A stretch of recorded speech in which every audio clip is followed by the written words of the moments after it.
തണ്ണിക്കുട്ടി Abraham, Lok Sabha തെരഞ്ഞെടുപ്പ് തീർന്നാലും നമുക്ക്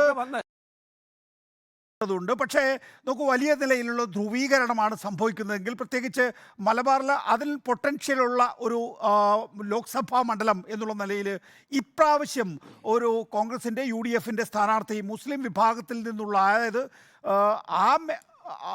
UDF എന്ന് പറയുന്ന രാഷ്ട്രീയ സംവിധാനത്തിന് അതിൻ്റെ വോട്ട് കൺസോളിഡേറ്റ് ചെയ്യാനും മറുഭാഗത്തിന് എതിരായ രീതിയിലുള്ളൊരു കൺസോളിഡേഷൻ ഉറപ്പിക്കാനുമുള്ള സാഹചര്യം ഒരുക്കിയോ? അതെങ്ങനെയായിരിക്കും ലോക്സഭാ തെരഞ്ഞെടുപ്പിന് ശേഷമുള്ള രാഷ്ട്രീയത്തെ നിർണ്ണയിക്കുക?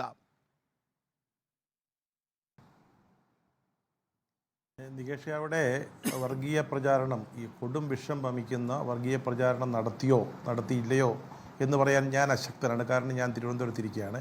അവിടുത്തെ ഇതൊക്കെ അവസാന ഘട്ടത്തിൽ ഉണ്ടായ ഡെവലപ്മെൻറ്റ്സാണ്. അതെങ്ങനെയായിരുന്നു എന്ന് സത്യം പറഞ്ഞാൽ എനിക്ക് അറിഞ്ഞുകൂടാം.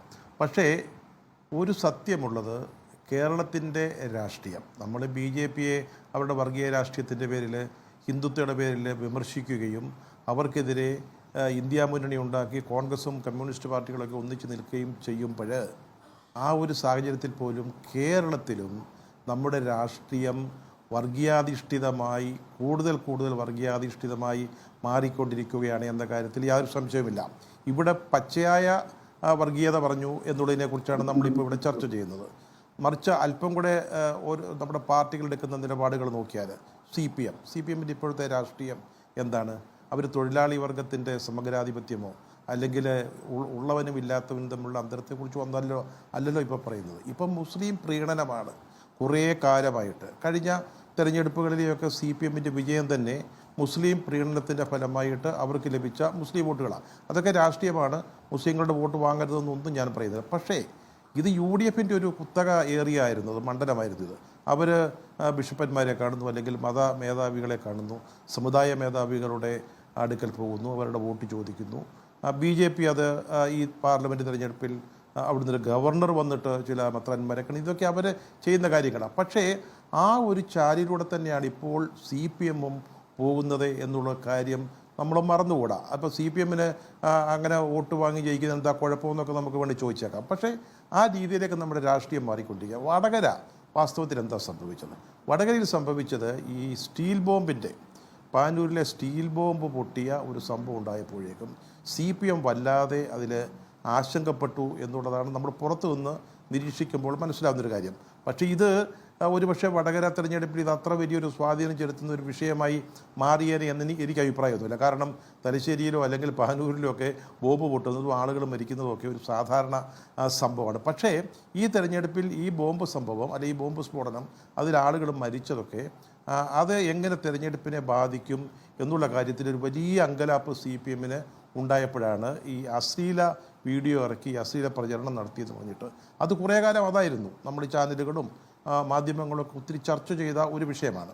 ഞാൻ ഇപ്പോൾ ശ്രീ ചിത്തരഞ്ജൻ, അദ്ദേഹം CPMന് വേണ്ടി സംസാരിച്ച നമ്മുടെ സുഹൃത്ത്, കുറേ ആളുകൾ അറസ്റ്റിലായതിനെപ്പറ്റി, കുറേ ആളുകൾക്കെതിരെ കേസ് വന്നതിനെക്കുറിച്ച്, പോലീസ് കേസ് എടുത്തതിനെക്കുറിച്ചൊക്കെ ഇവിടെ പറയുകയുണ്ടായി. അപ്പോൾ ഇതൊക്കെ ഞാൻ പെട്ടെന്ന് വിചാരിച്ച് ഇതൊക്കെ ഒരുപക്ഷേ ടീച്ചർക്കെതിരെ അശ്ലീല വീഡിയോ ഇറക്കിയതിനോ അല്ലെങ്കിൽ അശ്ലീല പ്രചരണം നടത്തിയതിനോ ആയിരിക്കുമെന്നാണ്. അപ്പോൾ അതല്ല, കാഫിർ എന്ന് വിളിച്ചു, അല്ലെങ്കിൽ അവിടെ വർഗീയ പ്രചരണം ഉണ്ടാക്കി, അതിൻ്റെ പേരിൽ നടന്ന അറസ്റ്റുകളെ പറ്റിയോ അല്ലെങ്കിൽ കേസെടുത്തതിനെക്കുറിച്ചോ ആണ് പറയുന്നത്. അപ്പോൾ അത് ആ അശ്ലീല വീഡിയോ അല്ലെങ്കിൽ ആ ഒരു വാദം അതിന് പ്രയോജനം ഉണ്ടാവുന്നില്ല എന്ന് മനസ്സിലാക്കുമ്പോഴാണ് പെട്ടെന്ന് ഒരു വർഗീയ നിറം കലർന്ന പ്രചാരണ രംഗത്തേക്ക് ആ തിരഞ്ഞെടുപ്പ് രംഗം മാറുന്നത്. അതിൽ CPMകാരൊട്ടും പിന്നോട്ടായിരുന്നു എന്ന് പറഞ്ഞിട്ട് കാര്യമില്ല. ഇപ്പോൾ UDFകാർ പറഞ്ഞ് ഞങ്ങളാരും ഒരു വർഗീയ പ്രചരണം നടത്തിയിട്ടില്ല. ആർക്കാണ് പറയാൻ പറ്റുക? CPMൻ്റെ ഇപ്പോൾ ചിത്രഞ്ജൻ പറഞ്ഞു ഞങ്ങൾ അപ്പം ഇവിടെ നികേഷ് ചോദിച്ചല്ലോ ഈ തെരഞ്ഞെടുപ്പ് ഫലത്തിനൊക്കെ ശേഷം ഉണ്ടാകാവുന്ന ചില അവസ്ഥകളെക്കുറിച്ച്. അത് നിങ്ങൾ രണ്ട് മുന്നണികൾക്കും ഉത്തരവാദിത്വമില്ലെന്ന് താങ്കൾ ചോദിച്ചപ്പോൾ ചിത്രഞ്ജൻ എന്തിനും ഞങ്ങൾ രണ്ട് മുന്നണികൾ, ആ ഒരു മുന്നണി, ഇതൊന്നും അല്ല അവിടെ നടന്നത്.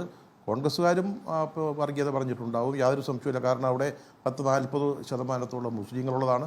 ആ മുസ്ലിം വോട്ടുകൾ സമാഹരിക്കുക എന്നുള്ളത് പിന്നെ കോൺഗ്രസിൻ്റെ സ്ഥാനാർത്ഥിയുടെ വിജയത്തിന് ആവശ്യമാണ്. അങ്ങനെ വരുമ്പോൾ ആ സമാഹരണം അവിടെ നടക്കുമ്പോൾ ഇപ്പുറത്ത് മറ്റു ചില വോട്ടുകൾ ഞാൻ ആ സമുദായത്തിൻ്റെ പേരൊന്നും പറയാൻ പോകുന്നില്ല, ആ രീതിയിലുള്ള സമാഹരണത്തിന് വേണ്ടി ശ്രമങ്ങൾ നടന്നു.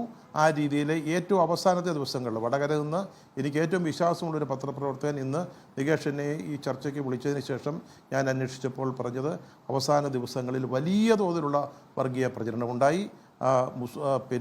ചില പ്രദേശങ്ങളിൽ അവിടുത്തെ ആ പ്രദേശത്തിൻ്റെ സ്വഭാവം അറിഞ്ഞുകൊണ്ട് സ്ഥാനാർത്ഥി പച്ചസാരി ഉടുക്കുന്നു, ചില പ്രദേശങ്ങളിൽ ചുവന്ന സാരി ഉടുക്കുന്നു. ഇതൊക്കെ അവിടെ നടന്നു. ഇതാരും പരസ്പരം കുറ്റപ്പെടുത്തിയിട്ടോ അല്ലെങ്കിൽ ഞങ്ങളാരും അത് ചെയ്തിട്ടില്ല എന്ന് പറഞ്ഞ കാര്യമില്ല. ഇവിടെ താങ്കൾ പറഞ്ഞതാണ് ഇവിടുത്തെ പ്രധാനപ്പെട്ട കാര്യം. ഈ തെരഞ്ഞെടുപ്പ് നടന്നു, അതിലൊരാൾ ജയിച്ചു, ഒരാൾ തോറ്റു, അത് പോയി കഴിഞ്ഞാൽ ഈ രാജ്യം എങ്ങോട്ടാണ് പോകുന്നത്, അല്ലെങ്കിൽ വടകര എങ്ങോട്ടാണ് പോകുന്നത്? ഇനി അവിടെ ഇപ്പം ചിത്രഞ്ജൻ തന്നെ പറഞ്ഞതുപോലെ അവിടെ പലപ്പോഴും വർഗീയ സംഘർഷങ്ങൾ ഉണ്ടായിട്ടുള്ള ഒരു സ്ഥലമാണ്. ഇതും ഇപ്പോഴും അവിടെ അങ്ങനെ വേണമെങ്കിൽ പൊട്ടാവുന്ന രീതിയിൽ നിൽക്കുകയാണ്. ഈ ഒരു രീതിയിലേക്ക് നമ്മുടെ രാഷ്ട്രീയത്തെ കൊണ്ടുപോകുന്നത് ഏത് മുന്നണിക്കാണ് ഭൂഷണം? നിങ്ങളെല്ലാവരും ഒന്നിച്ചു നിന്ന് BJPയുടെ വർഗീയ രാഷ്ട്രീയത്തെ എതിർക്കുന്നവരാ. മുസ്ലിങ്ങൾ ഹിന്ദുക്കളുടെ സ്വത്ത് മുസ്ലിങ്ങൾ എടുത്തു കൊടുക്കുമെന്ന് മോഡി പറഞ്ഞതിനെയൊക്കെ അതിശക്തമായിട്ട് വലിയ ഒച്ചത്തിൽ സംസാരിച്ച ആളുകളാണ്. പക്ഷേ നിങ്ങളെന്താണ് ചെയ്യുന്നത്? നിങ്ങളും ഇതൊക്കെ തന്നെയാണ് ചെയ്യുന്നത്. ഓരോ മണ്ഡലത്തിൻ്റെയും പ്രത്യേകതകൾ അനുസരിച്ച്, അവിടുത്തെ സാഹചര്യങ്ങൾ അനുസരിച്ച് വോട്ടുകൾ വാങ്ങുന്നു. അപ്പോൾ നമുക്കറിയാം.